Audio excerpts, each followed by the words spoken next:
But I mean, nobody's heard of it. You're into basically the study of sciences too, so yeah, you can, I mean, you explained it very clearly. There's a danger once it's out of the ground.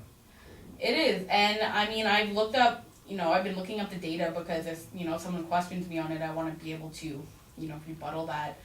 But personally, like, I honestly can't emphasize enough how much it scares me. I mean, I feel like politicians are constantly trying to just use these buzzwords to say, like, okay, well, we need jobs, so we need this. We need this operation here, otherwise there's no jobs. I'm like, well, I don't think it comes down to that. I mean, look at this. We could invest in Laurentian. I think anyone part of the university community knows Laurentian needs some funding. My first degree in sociology can attest to that, okay?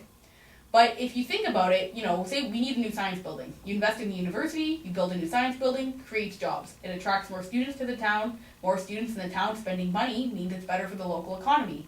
Small businesses would probably agree that when there's more students in town, they make more money because there's like a surplus of many thousands of people here. So, and that's just one example. Like, we can create jobs without, having to rely on this just one industry. Very good. Any other issue? That's an interesting one. I'm glad it's on tape. Any other issues that come to mind? Like we've covered an awful lot during the conversation, but yeah, I guess well, maybe the last one I could point out would, since we were talking about mining, is, getting these companies to pay a fair share of the resources they're extracting, right? I mean, a lot of money leaves Sudbury every day, and I have to question how much of it we're seeing and how responsibly that money is being handled when you look at, I'll give you an example, when, so you have a mining company taking resources out and they're making a profit off of it, but then we get a certain royalty, but we're getting a very low royalty. And we need that tax money. For example, we need it for our roads. I mean, the reason why our roads in Sudbury are so bad is because we have these huge, heavy trucks full of ore on them going in and out of the city every day. And it puts a lot of stress on the highways. And if you pay attention to the road construction, I mean, I'm a cyclist, so I experience it firsthand. Trust me, when you hit a pothole on your bike, it is the most terrifying thing sometimes. So, like, Falconbridge Highway, they just redid it a few years ago. I used to bike down it all the time, and all of a sudden it's full of potholes again. I couldn't believe it. Well, I don't know what happened. They maybe didn't build the roads they needed to at first, or they didn't put, in some parts in Sudbury, they don't, this is a whole other issue. They don't put the pipes in. So then there's water main bursts, they gotta tear up a new highway. It's just a disaster. But the point is, we need to be collecting a higher royalty from these companies. I mean, if they're gonna be mining in our communities, we need to get a fair share of those resources because we need that money. I mean, we need it to redo our roads all the time. Sudbury needed to re-green the whole city after what happened with our first mining operations. I mean, the city looked like the moon, and you can still see it. I went out for a hike the other day, and I don't know, the black rocks, and they're all scratchy. Like, it's, those impacts, like, I mean, we re-greened it, but it's still there. And that's just something that, it's another example of, mining companies come in, and then they harm our environment, and we have to clean up for it. So, we do need to be getting a fairer share. Well, those last two issues we talked about are kind of major. And they are things that people are pushing for. It's been great. I mean, you've covered an awful lot of issues. Like the Green Party is sometimes only seen as a one-issue party. It's all for conservation and getting back to nature. But really what you're saying is it now becomes an alternative that voters have as opposed to the three parties that they've been electing over all of these years.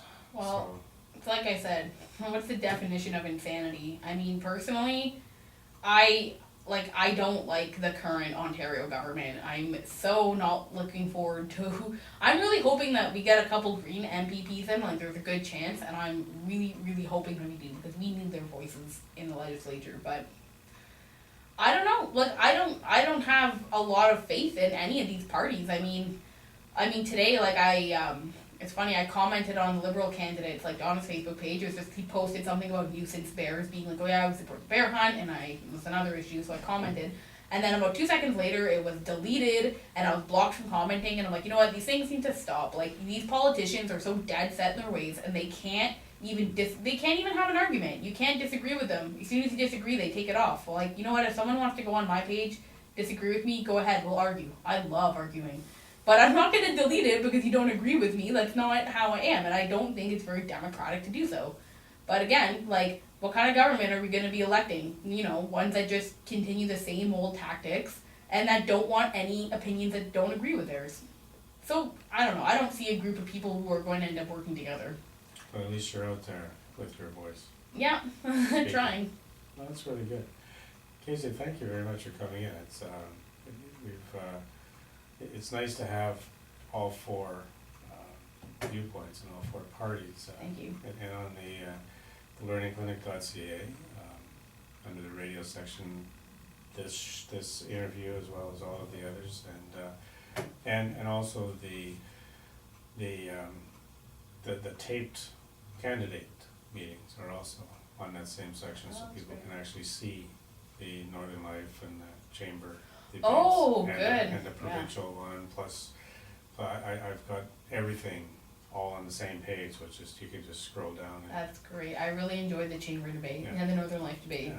So it's a place anywhere where everything has been kept, and the whole purpose is to educate people, and hopefully they'll be better informed, and when they go to vote on the 12th, they're making an informed vote and Yeah. choosing the party that they feel is going to best represent the Sudbury riding and the Nickelville riding. So. And I always like to just emphasize, my bit, I want Sudbury to make history and vote their first Green MVP, but also, don't just vote, don't just vote for the party or vote against a party, or, vote for somebody you think is going to best represent you.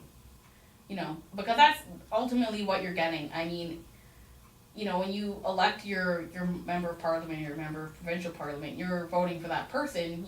Obviously they're tied to their party, but at the same time, like, you want somebody that's going to get up and advocate for you, for your city, not just somebody that's gonna be, unheard in the House. Very refreshing, and probably a perfect place to end the four different sessions we've had this afternoon. It's great advice. Go and vote for the person you think is going to best represent you and advocate for your best interests. Casey Lalonde, thank you very much running for the Ontario Green Party in the Sudbury riding. And I want to thank everyone for listening to the show, for listening to the Learning Clinic this afternoon. I'm your host, Bob Kerwin. Stay tuned to CKLU for some more good music this afternoon. It's pretty filthy, but